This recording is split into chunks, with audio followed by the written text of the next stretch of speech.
Kenya's Gold.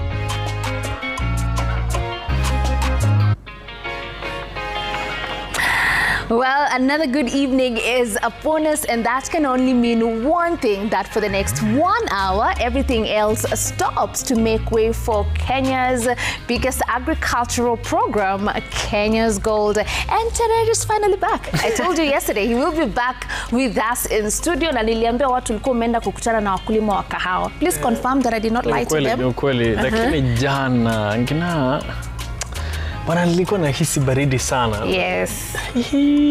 We are going through Kenyan winter.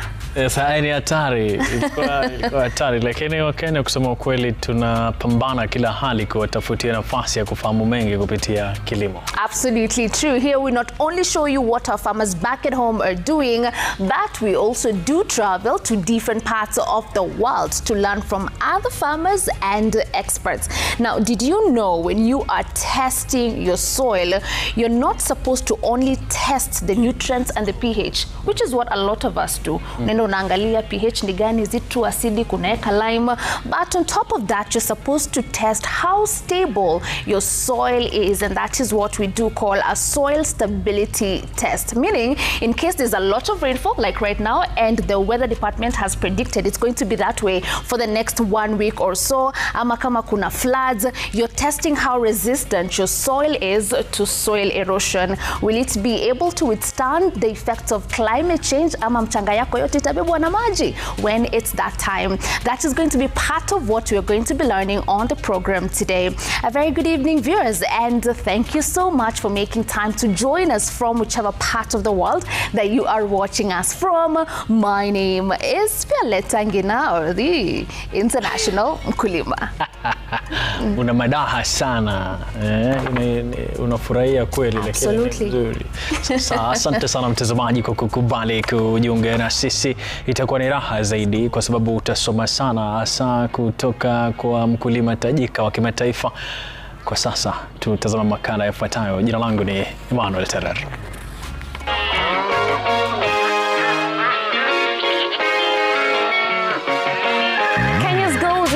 Still outside in the streets of the United States of America, and today we do want to learn a lot more about all matters soil testing. How is it done here, and also how seriously do farmers take matters soil testing? Now, back at home in Kenya, we have been urging our farmers to take very good care of their soils, and one of the way of doing that is through soil testing, because only then will you know how to feed your soil without over-fertilizing or under-fertilizing. So come along with me, let us meet the experts in this research institution. And the best part of it all, we're going to be seeing a technology that tests the stability of soils.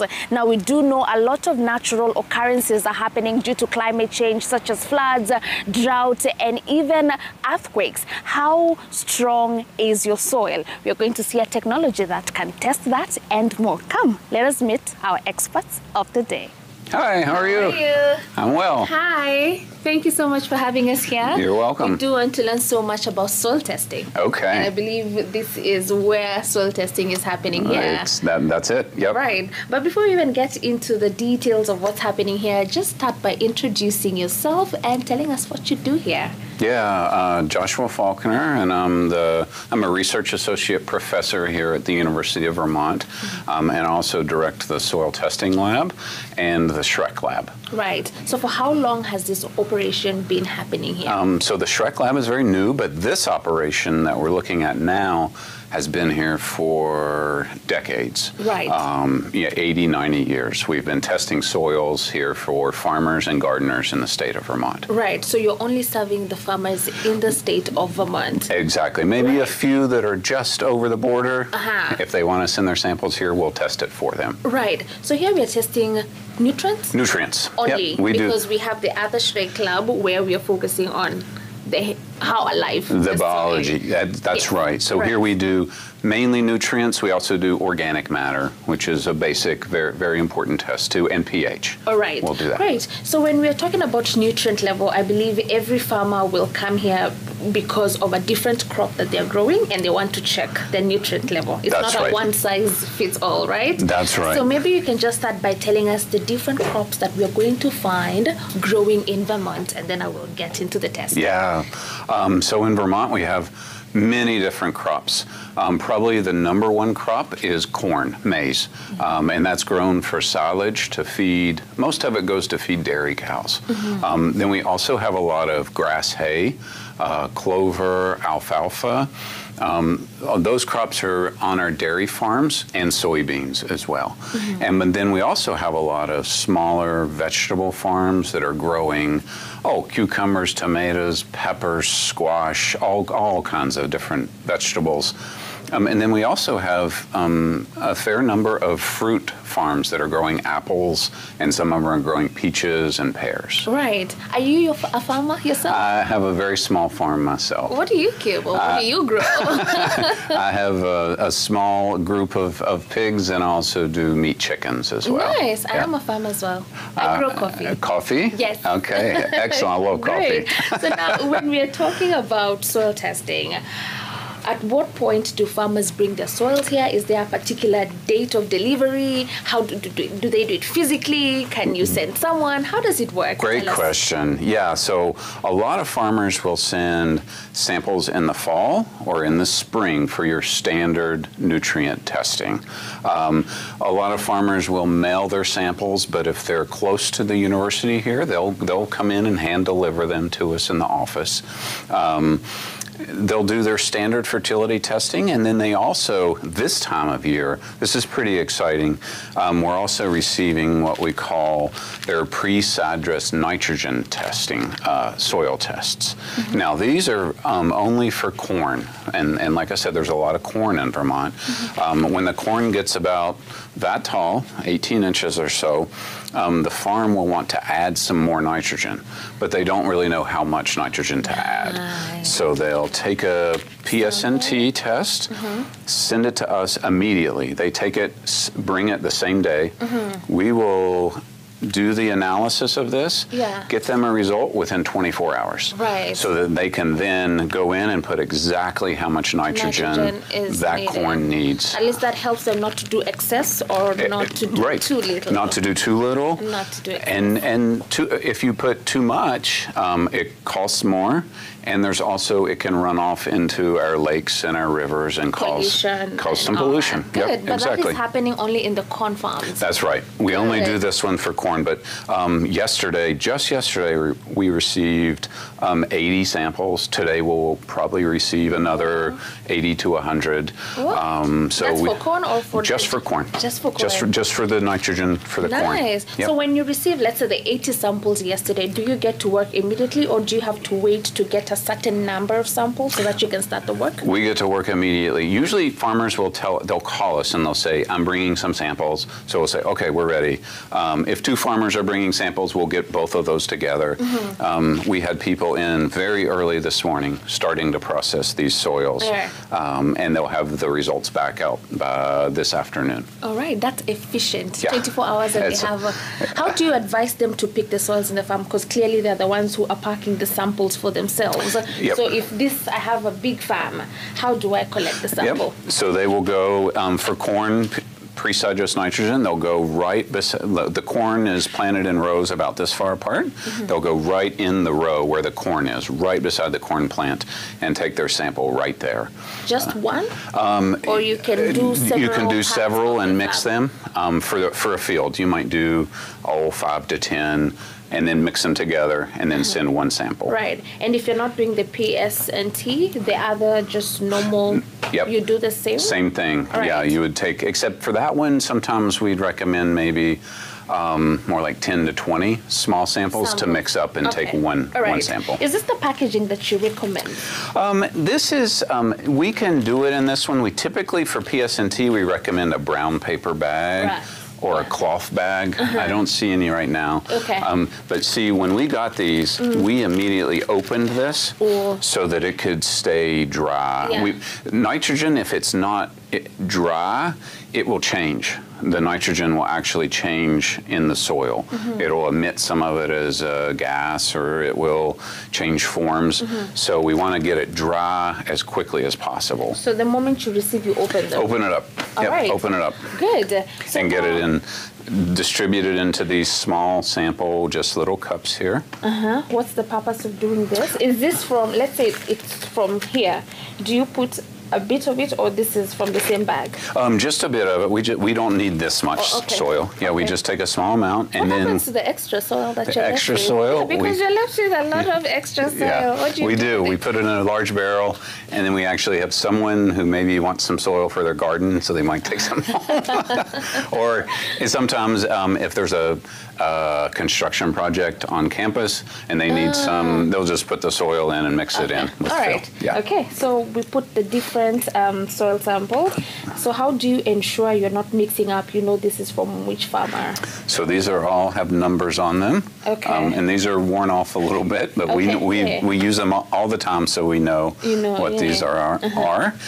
We keep a paper record of them. Okay. Yep. And then these would be, we take this and we go downstairs and we grind it up, which is what Rachel is doing. Right. Can we go there? We can go there. Sure. All right. Good stuff.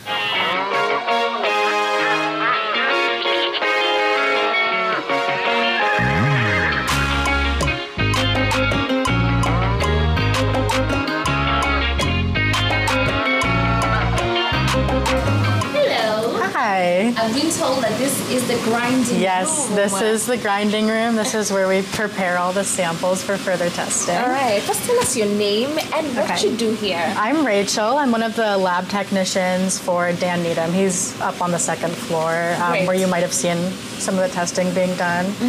And then down here, these are PSNT samples from people trying to grow corn or who have already started growing corn for the summer. And usually, these are all ground, but usually they look something like this, like a little more rough. Right. So they start out like this, and then I put them into this mortar and pestle, and just to get out all of the big chunks, get it smaller pieces like this, and then it goes through a 2mm sieve to get out the roots and the rocks, and then in between each sample I keep it cleaned with some Kim wipes. Right. Why do you need to grind them? Why can't you just continue with the testing when they're in this stage? When they're in this stage, like in this, there can be some bigger rocks that we can't see while the soil is bigger like this, and then there's some roots in here that won't necessarily go through this, but anything that would go through this is considered soil. So anything that wouldn't go through that would be maybe more like gravel or bigger rocks that we can't use for the testing. Right. So why did you develop your passion for agriculture in this space that you're in? Well, I go to UVM, and I started out as a chemistry major, and then I switched to minor, and that's where I started working for Dan, who needed some help in the lab, and I wasn't really searching for it, but I really enjoy working here, and I have really enjoyed working here. All right. Yeah. Thank you so much. Thank you. I'll leave you to continue. Okay. So much. Thank you. All right.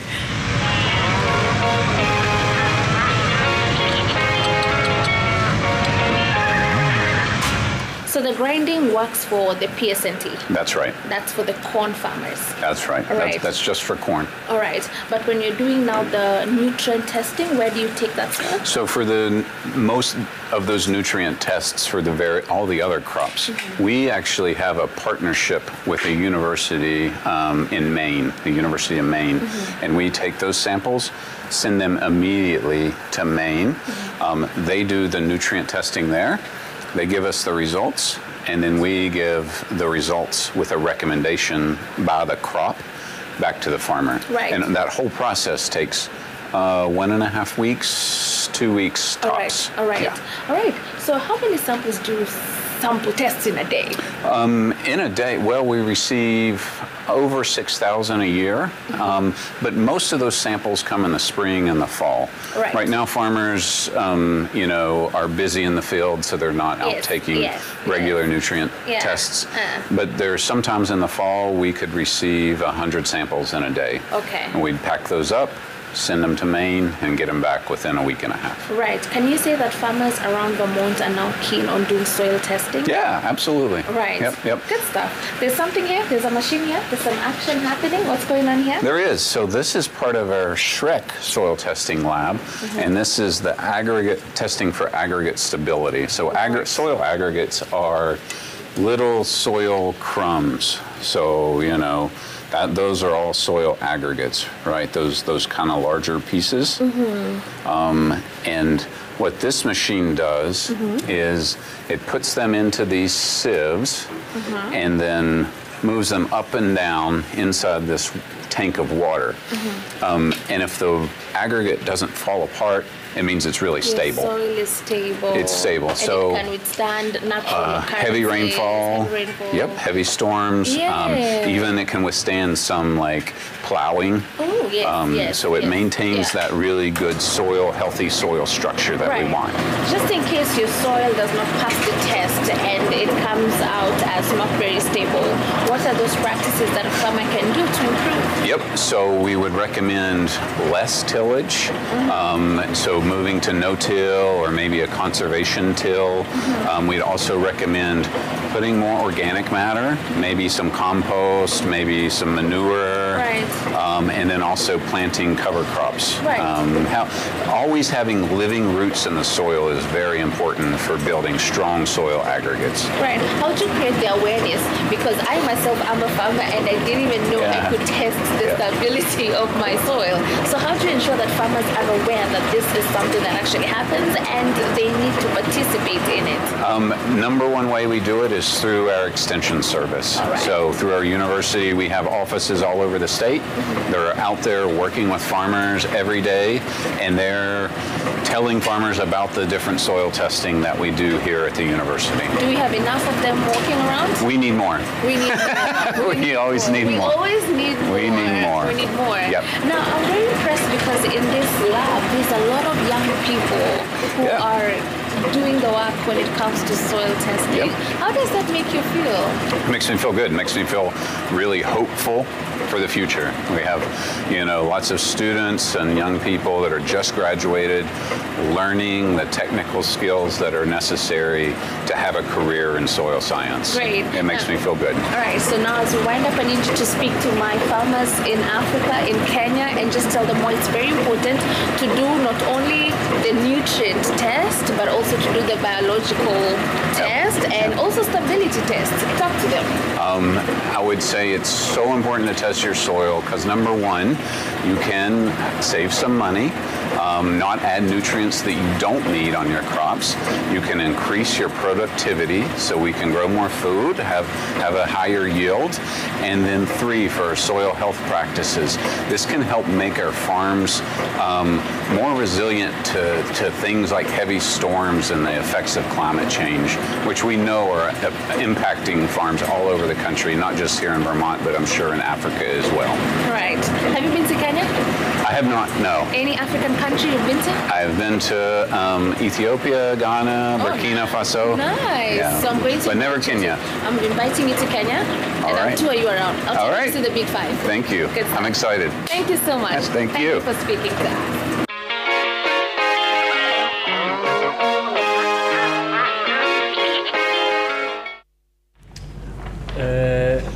Kule akipiga ile tunaita hadubini kama kugrill. Amesema kitu, anaambiwa kwamba wakati alikuwa anafanya ile tunaita hadubini, anapiga analysis ya kwanza kule mwisho, akasema ukifanya soil test una save pesa a lot.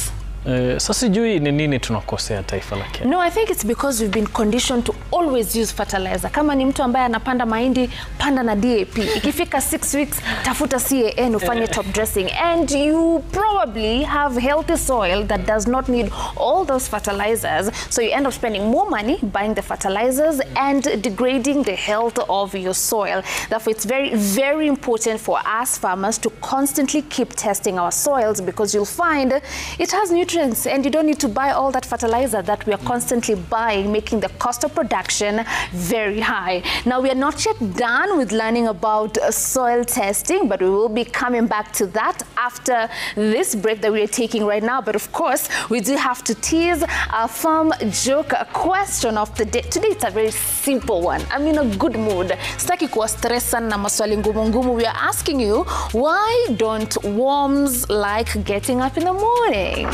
Yeah, worms live in the soil. Why don't they like getting up in the morning? We will be sampling your answers at the end of the program. See you after this break with a lot more.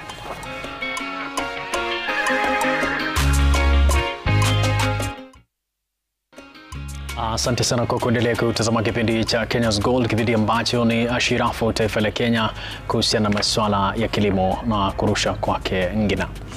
Now, in case you're just joining us, welcome to Kenya's Gold. The focus today is on learning so much about soil testing and the soil health. Normally on Tuesday, we focus on sugarcane and maize, but today we do want to learn more about the soil that supports the growth of these crops. Now, today we are identifying 3 different types of soil tests. Kuna ile nutrient test, the one that we commonly do even here back at home. Kama unataka kupanda kitu ambacho does well in soil that is less acidic, unapima, unajua, and also you test the pH. Now, also we have the biological test, which is what we're going to be getting into for this second part of the show. This test helps you identify if your soil is alive or not. And then finally, we've learned that there is a different type of test called the stability test, which does monitor if your soil has resistance to soil erosion. So for now, we are going to go straight to the United States of America to learn about the biological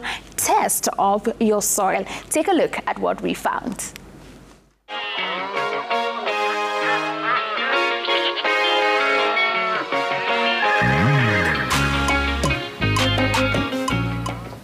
Hello. Hi. How are you? Good. How are you doing? I'm great. Thank you so much for having us here at Shrek. Yes. And I'm Great to here have to you. learn so much about soil testing. I came with some soil. Wonderful. Right, but before we even get into the action of it, I just want to get to know you a bit more. Tell us your name and what you do here. Wonderful. Yeah. My name's Marie English.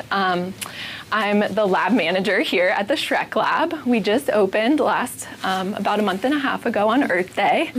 We're really excited to expand the capacity of testing at UVM, the soil testing, and be able to offer more tests. Right. What does Shrek stand for? Because there's someone who's watching and probably thinking it's the anime and it's not. Great acronym. What is Shrek? What does it represent? Shrek stands for Soil Health Research and Extension Center. So what's exciting is that we have the soil health testing part.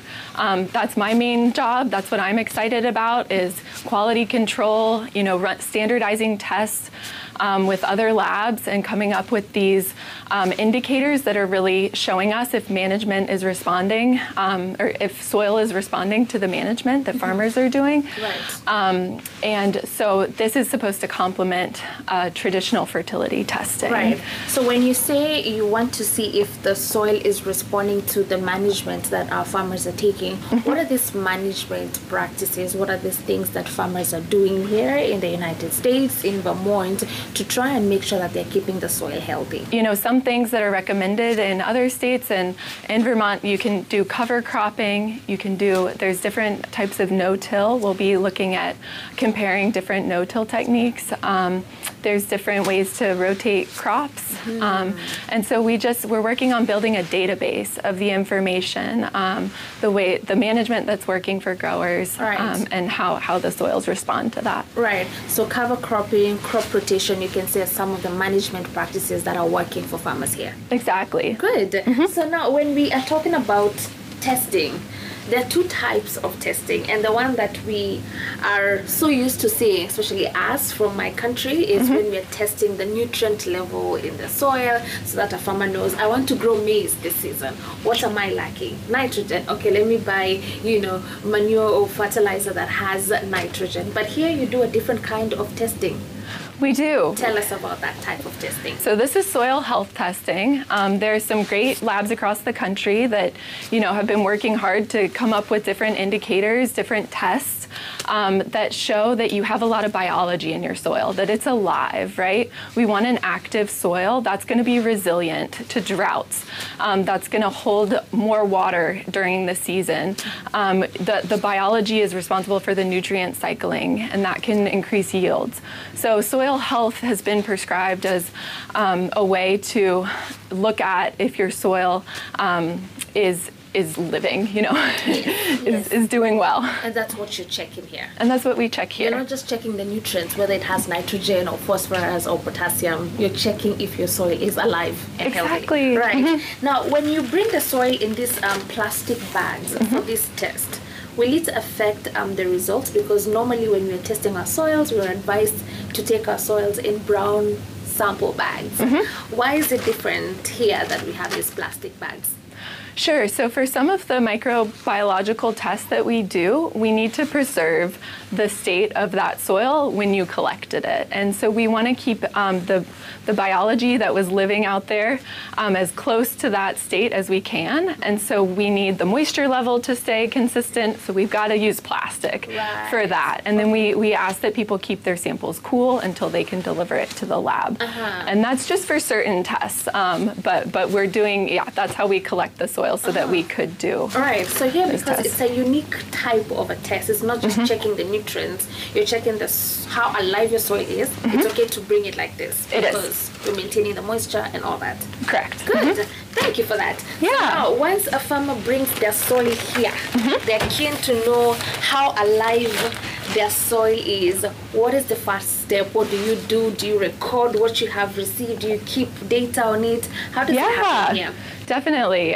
When we get a sample, it comes in and we give it a unique ID. We take half the sample and we actually save that for a test called wet aggregate stability. And we'll show you that downstairs. That's a test that looks at how your aggregates, how stable they are to disturbance. And so we actually, before we sieve all the soil, we take a subsample out. Then we sieve the rest of it to 2 millimeters. You can see that here. And wait a minute. So when you receive it, you remove half of it? We remove a subsample. Okay. And that half will be used to test aggregate stability. So you keep these aggregates intact instead of pushing them through a sieve. Does that make sense? So it's a little bit different of a test. Right. So when you said it's used to test how stable your soil is to disruption, are those some of the things that could happen, let's say when there's flooding, or what kind of disruption are we talking about? Definitely. You'll see the machine downstairs, we dunk it. And so it can tell you a little bit about your stability to erosion, right? Ooh, okay. So, but it's tied to biology, right? So the fungal hyphae, the bacterial, they, work to the plant roots, stabilize the soil, and that's what creates those aggregates. So that's why, as a soil health lab, focusing on biological indicators, this physical test is actually an important one. Right. So we'll check the stability with half of the soil that you're going to put aside, and then now the other soil that you're left with here, what happens next? What happens next is it gets, most of it gets air dried, and we sieve it to 2 millimeters to remove the roots and rocks. Standard practice. Okay. And then we run. Because this one is completely dry as compared to this. How do you achieve this texture? We sieve using, 2 millimeter sieve. Let's see here. That's 8 millimeters. So this is not the right one, but we've got a bunch. They're all downstairs in our sieving room. We'll show you that. So you sieve it and dry it. And we dry it. Leaving it open. Or how do you dry it? Yep, we dry it in brown paper bags. And that's in an incubator downstairs. How long does it take for you to dry and get the texture that you want? 2 days. Oh, okay. Yep, at 35 C. Okay. That's pretty standard. Yeah, and soil then health lab. this. And then we get this. All right. So after this, where do we go? After that, we take the soil, and one of the first tests we do on all of our samples is a rapid soil texture test. Here you can see the silt and sand fractions after it's been, we shake it to disrupt that, any remaining, to really disrupt all of these, any clay so this aggregates. is put here. This is put into a 50 ml conical tube with sodium hexametaphosphate. We shake it. That helps to disrupt everything. Okay. And then we pour it over a 53 micron sieve. And this helps us fractionate it and give an estimate of sand, silt, and clay, because texture is a really important part of telling you about it. So what's the nature of the soil that is found here in Vermont? We have a wide range of soils here in Vermont. That's why we think it's important to have some kind of texture test done on each sample so that we can give context to the results that we get. We have heavy clay soils and we have sandy soils. Great. So once we have this, where do we go? How much of this is put into this? Do you put all of it? Or 14 grams, not a lot. Oh, okay. But yep, enough to get an idea. And then we use the soil texture triangle to tell us the texture class of the soil. Okay. Great. So after here? Once we know the texture, we come over. So assume the texture could either be? Yeah, let's say we had a clay soil. Okay. So there we'll tell you whether it's clay or... For most clays, actually Virgin's clay, we have really high clay soils. That test isn't great. We would use our Pario instrument, something a little more advanced, but that's good for loam soils. All right. And a lot of those, yeah. Okay. So by the time you're leaving that station, you are aware what texture your soil is. Yep. All right. Good. So then we use colorimetric methods, these 96 well plates, to tell us about two key carbon and a nitrogen pool, two key nutrient pools. And this test is the one right here, is permanganate oxidizable carbon. And you can measure total carbon is really common, or organic matter, but this pool has been shown to respond to management more quickly. And it's because this pool of carbon that we're interested in measuring, it's usually correlated with like a lot of, if you have more cover crop on the top that gets broken down, you'll probably have higher permanganate oxidizable carbon, and that pool reacts with potassium permanganate. And we're able to shake the soil with that chemical. A reaction happens.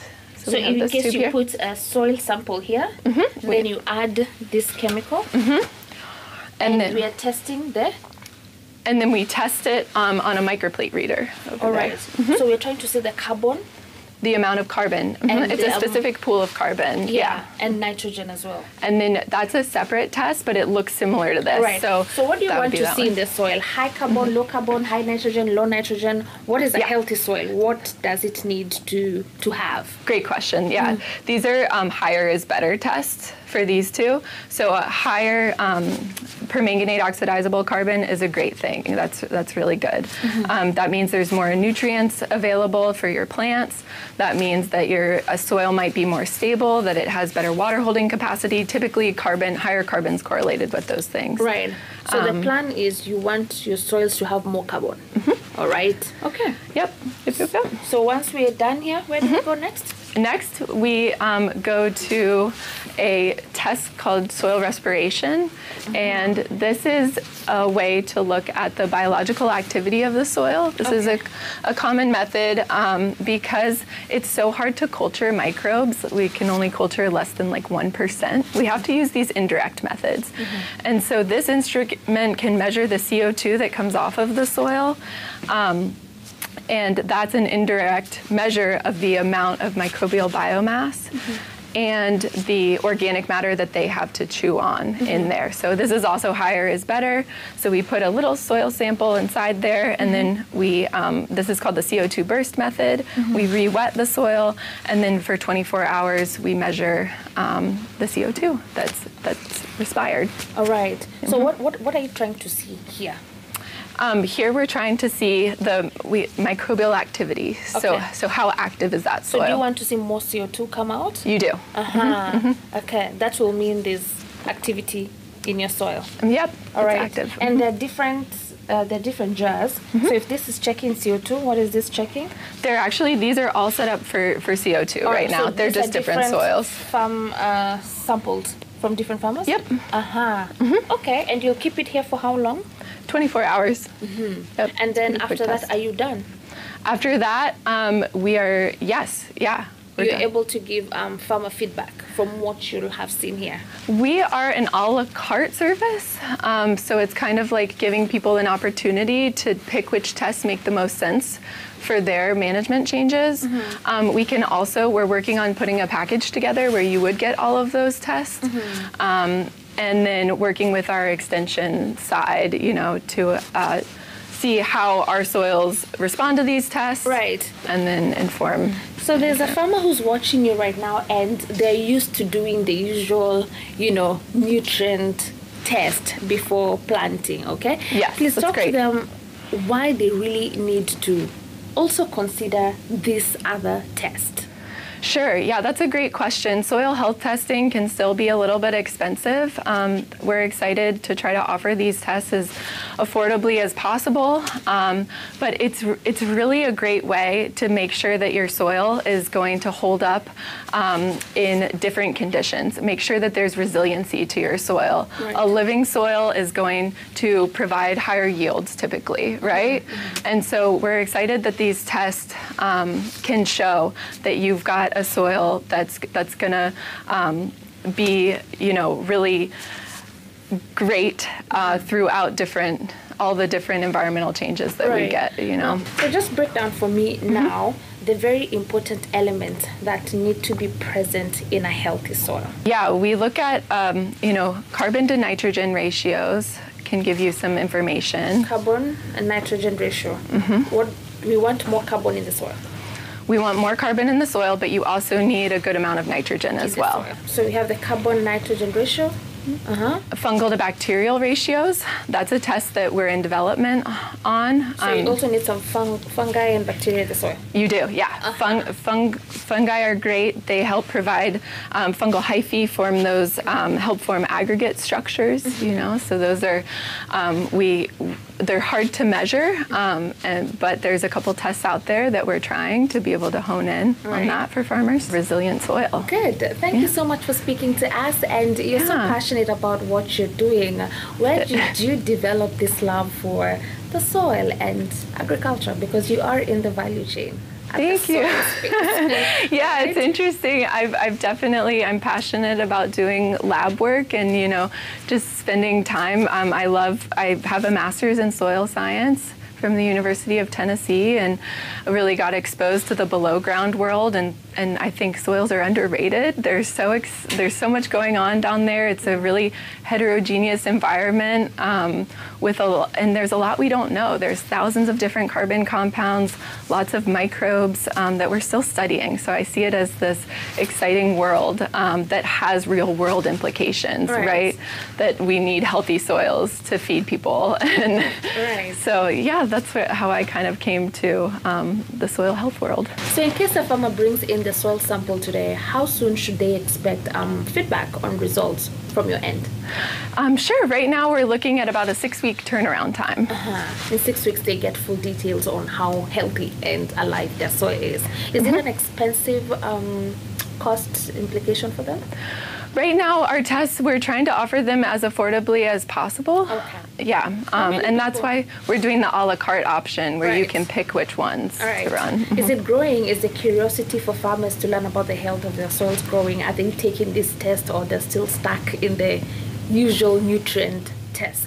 Definitely. This lab was born from an interest from growers in the region. People are, really excited to know how these changes, how different management changes are affecting their soils. And so, we're excited to be offering more tests that can show how healthy your soil is. Great. Thank you so very much for speaking to us and opening our eyes to a different kind of test as opposed to the other one that we are used to. And keep up the good job. You're making agriculture look so cool. You're so young and getting it very right. Thank you so much for speaking to us.